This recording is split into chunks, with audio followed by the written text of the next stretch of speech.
அனைத்து ஊடக நண்பர்களுக்கும் பத்திரிகை நண்பர்களுக்கும் வணக்கம்.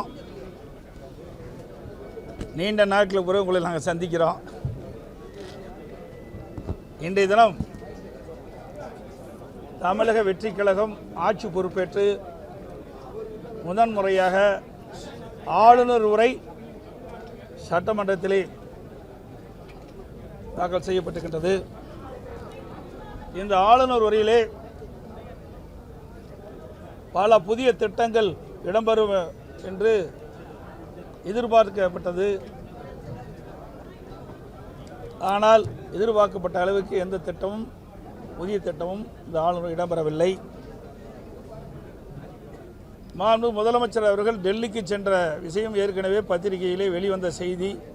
அந்த செய்தி தான் ஆளுநர் இடையிலே இடம்பெற்றிருக்கின்றது. அதேபோல் 2 நாட்கள் முன்பு மாண்புமிகு நிதியமைச்சர் அவர்கள் ஒரு வெள்ளை அறிக்கை வெளியிட்டார். அந்த வெள்ளை அறிக்கையில் என்ன வெளியிட்டாரோ அந்த செய்தி தான் இந்த ஆளுநர் இடையில் இடம்பெற்றிருக்கின்றன. வழக்கம் போல இந்த ஆளுநர் உரையில் கனிம வளம் மற்றும் கலால்ல பெறப்படுகின்ற வருவாயை பற்றி அதை முறைப்படுத்தி அந்த செய்தியை வெளிப்படுத்தியிருக்கிறாங்க. அதோட நிதி ஆதாரத்தை பெருக்கி படிப்படியாக கொடுக்கப்பட்ட வாக்குறுதியை நிறைவேற்றும் என்ற செய்தியும் கொடுத்திருக்கிறாங்க.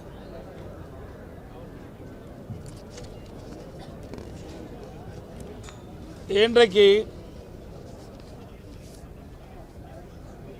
தமிழக வெற்றி கழகம் ஆட்சி பொறுப்பேற்ற பிறகு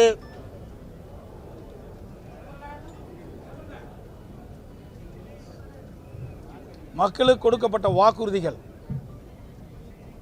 போதைப்பொருள் தடுக்கப்படும் என்றும் பெண்களுக்கு முழு பாதுகாப்பு அளிக்கப்படும் என்றும் சட்ட ஒழுங்கு காக்கப்படும் என்று மாண்புமிகு முதலமைச்சர் அவர்கள் தெரிவித்தார்கள். ஆனால் தற்போது அன்றாட நிகழ்வு சம்பவங்கள் மிகுந்த அதிர்ச்சி அளிக்கின்றது. இதுவரை சட்ட ஒழுங்கு காப்பதற்கு போதுமான நடவடிக்கை எடுக்கப்படவில்லை. போதைப்பொருள் தடுப்பு பணிக்குழு அமைக்கப்பட்டவுடன் போதைப்பொருள் கடத்தல், போதைப்பொருள் விற்பனை உண்மை விட தற்போது அதிகமாக இருப்பதாக செய்திகள் வந்து கொண்டிருக்கின்றது. மிகுந்த வேதனையும் அதிர்ச்சியும் அளிக்கின்றது. இன்றைய தினம் இந்த ஆட்சி பொறுப்பேற்ற பிறகு பதியப்பட்ட குற்ற வழக்குகள், போக்சோ வழக்கு மட்டும் 150 வழக்குகள் பதியப்பட்டிருக்கிறாங்க. 38 நாட்கள் ஆட்சி பொறுப்பேற்று 38 நாட்கள் ஆகின்றது. இந்த 38 நாட்கள் டிவிக ஆட்சியில் 150 பாலியல் பெண்களுக்கு எதிரான பாலியல் குற்றங்கள் 126 ஆக 6 குற்றங்கள் பெண்களுக்கு இழைக்கப்பட்டது. அது பதிவு செய்யப்பட்ட வழக்குகள். அதோட இந்த ஆட்சியில் 38 நாட்களில் நடைபெற்ற கொலைகள் 130. ஆக ஆட்சி பொறுப்பேற்ற 38 நாட்களில் சட்ட ஒழுங்கு எந்த அளவுக்கு பாதுகாக்கப்பட்ட என்பதை நாட்டு மக்கள் தெரிந்து கொள்ள வேண்டும். ஆட்சிக்கு வருவதற்கு முன்பு வீரவசனம் பேசினாங்க.